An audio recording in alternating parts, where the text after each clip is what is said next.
ఇక వాడోడు వీడోడు కాయగూరలు ముచ్చట్లు చెప్పిన వాళ్ళు ఉంటారు కొంతమంది. అసలు టీఆర్ఎస్ పార్టీ ఉండదట అంటాడు, విలీనం అయిపోతుందట, అయిపోయిందట, మాట ముచ్చట అయిపోయిందట. ఇప్పుడు కవిత గారు జైల్లో ఉన్నది, నేను అన్నాను పార్టీ వర్కింగ్ ప్రెసిడెంట్ను, మీదకెళ్ళి కవిత అన్నాను.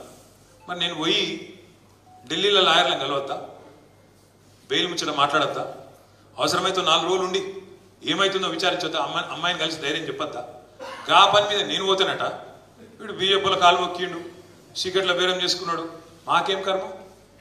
నిజంగా సీక్రెట్ల బేరాలు చేసుకుంటే ఇలా కరెక్ట్గా 150 రోజులు కవిత జైలు ఉండి, కరెక్ట్గా మార్చి 15 నాడు అరెస్ట్ చేశారు. ఇలా 150 రోజులు.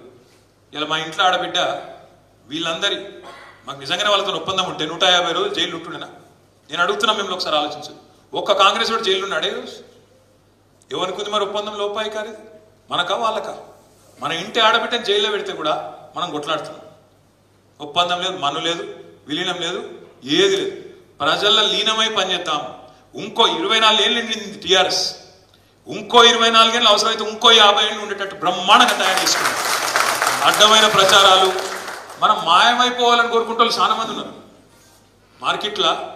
కేసీఆర్ పార్టీ పెట్టిన మొదటి రోజు నుంచి ఈ పార్టీ ఉండద్దు అని కోరుకున్న వాళ్ళు 7 మంది ఉన్నారు. ఒక్కడు కాదు, మనం ఉండద్దు, ఉంటే నడవది, వాళ్ళ కథలు వాళ్ళకి ఇరికి అట్లా కోరుకున్న వాళ్ళు, మనం పోవాలని కోరుకున్న వాళ్ళు, మన పార్టీ నాశనం కావాలని కోరుకున్న వాళ్ళు పోయిన తప్ప మనం మాత్రం మంచిగా ఉన్నాం.